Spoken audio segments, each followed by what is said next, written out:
Sigbin. Anila, mga alaga daw ito ng mga aswang. Ito ay karanasan ni Kadoming. Ang taon ay 1981.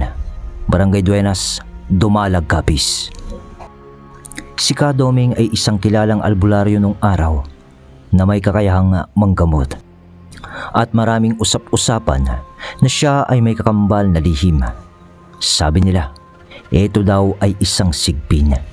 At ang nilalang na ito ayon sa alamat ay ginagamit ng albularyo upang makuha ang lakas ng kanilang mga pasyente o bilang pananggalang laban sa masasamang nilalang.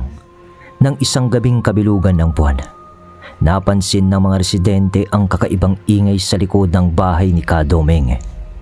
Ayon kay Mang Teban, kapitbahay ng albularyo, may nakita raw siyang aninong nakayuko na parang hayop. Ngunit baluktot ang katawan at tila paatras kung maglakad. Nakaramdam siya ng matinding kilabot nang makita niya ang lalang na ito. Kaya agad siya noong nagdasal at tumakbo pabalik ng bahay.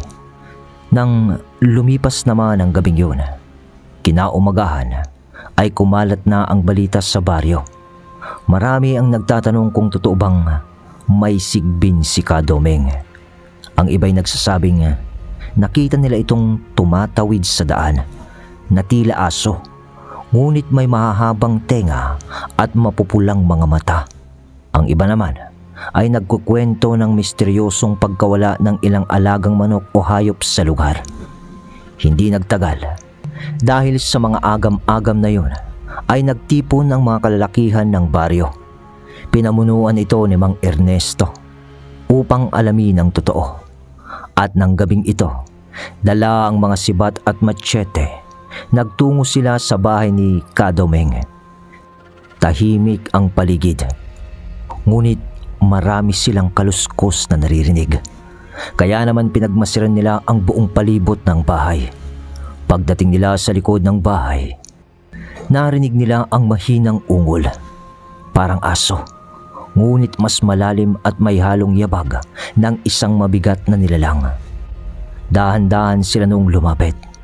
Hanggang sa ilang segundo lamang, tumambad sa kanila ang isang sigbin. Baluktot ang katawan nito, na nakalaylay ang mahabang tila, at kumikislap ang pulang mga mata nito sa ilalim ng liwanag ng buwan. At ang nilalang na ito ay nakatali sa isang matandang puno ng santol. "Sigbin! Sigbin nga ito!" bulaslas ni Mang Ernesto. Agad nilang tinangkang lapitan ang nilalang upang huliin. Ngunit biglang sumulpot si Kadoming. "Tumigil kayo!" sigaw ng albularyo. Hawak ang isang bote ng langis. "Hindi nyo alam ang ginagawa nyo!" dagdag pa ni Kadoming. Ngunit parang hindi nakikinig ang mga kalalakihan. Kasi galit ang mga lalaki, lalo na't iniisip nilang sigbin ang dahilan ng pagkawala ng kanilang mga alagang hayop sa baryo. Ngunit nanatili si Kadoming sa harapan nila, at mistulang nagiging ibang tao ito dahil ang kanyang mga mata ay tila kumikislap naman sa dilim. "Ang sigbin na ito ay hindi masama," paliwanag niya. "Ito ay nagbabantay sa akin mula sa mga aswang at nilalang na mas mapanganib pa. Kung papatayin niyo siya, magdadala kayo ng sumpa hindi lamang sa akin, kundi sa buong baryo na ito," paliwanag ng albularyo. Nang walang ano-ano, dahang-dahang lumapit si Mang Rico, isa sa mga kalalakihan. Hawak ang kanyang sibat na kumikiskis pa sa damuhan. "Kung talagang ito ay tagapagbantay, bakit kailangan magtago sa dilim ito? Siguro ay siya ang dahilan ng mga pagkawala ng alagang hayop sa baryo," galit niyang sabi. Pagkatapos niyang sambitin iyon sa isang mabilis na kilos, iniamba ni Mang Rico ang sibat. Ang dulo nito ay kumislap sa ilaw ng buwan. Sumigaw ang ibang mga lalaki. "Wag! Wag, Rico! Wag, Rico!" Ngunit huli na. Sa isang matinding pag-amba, ibinelo niya ang sibat papunta sa nilalang. Biglang umalulong ang sigbin. Isang tunog ng parang pinaghalong sigaw ng aso at paniki iyon. at ang matatalim nitong mata sa pagtingin ay kumislap ng pula. Sabay napasigaw si Kadoming ng, "Tumigil ka!"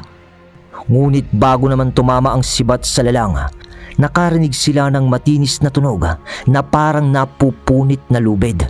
Sa isang iglap, naputo lang tali ng sigbin at sa bilis ng mga pangyayari, parang hindi na kayang masundan ito ng mga mata dahil tumalo ng nilalang sa ere at dumaan sa gitna ng mga kalalakihan at naglaho na lang ito sa dilim. Ang hangin ay biglang lumamig at naramdaman nila ang matinding presensya na tila nagmamatsyag mula sa likod ng mga puno. Si Mang Rico naman ay natigilan na. Sabay pulot niya pa ng sibat na nakaturo sa kawalan at ang kanyang buong katawan noon ay nanginginig na. Ano yun? Ano yun? Mahinang tanong niya, ngunit walang sumasagot. Samantalang si Kadoming naman ay tumingala sa langit na animoy may sinasambit na mga panalangin at sa huli ng kanyang mga pagbigkas ay bumaling siya ng paningin sa mga kalalakihan. "Ngayon ay pakawalan niyo na siya. Magdasal kayong huwag siyang magalit sa inyo." Sa salita na yun ni Kadoming ay katahimikan ang bumalot sa paligid. At ang tanging maririnig mo ay mga kaluskos ng dahon at mahinang ihip ng hangin, pati na ang huni ng mga kuliglig. Isa-isa nang umurong ang mga lalaki at iniwan na si Kadoming sa ilalim ng liwanag ng buwan, kasama ang isang sumpa na maaaring ang bumalot sa kanilang baryo ayon kay Kadoming. At mula nga noon, lalong naging misteryoso si Kadoming sa mata ng mga taga-baryo. Iniwasan siya ng karamihan. Ngunit sa tuwing may sakit o karamdaman na hindi maipaliwanag, ay siya pa rin naman ang tinatakbuhan ng mga taga-baryo. At ang tanong dito, nanatili kaya ang sigbin sa kandili ni Kadoming o naging sumpa na ito sa baryo? Pero sa mga sumunod na taon ay mas lalong naging tahimik naman na ang Barangay Duenas. At tuwing gabi, lalo na kapag kabilugan ng buwan, ang sigbin, kahit na hindi na nakitang muli, ay nanatiling bahagi na ng kwento ng baryo. Isang babala na wag basta-basta manghusga sa mga bagay na hindi nila lubos na naiintindihan.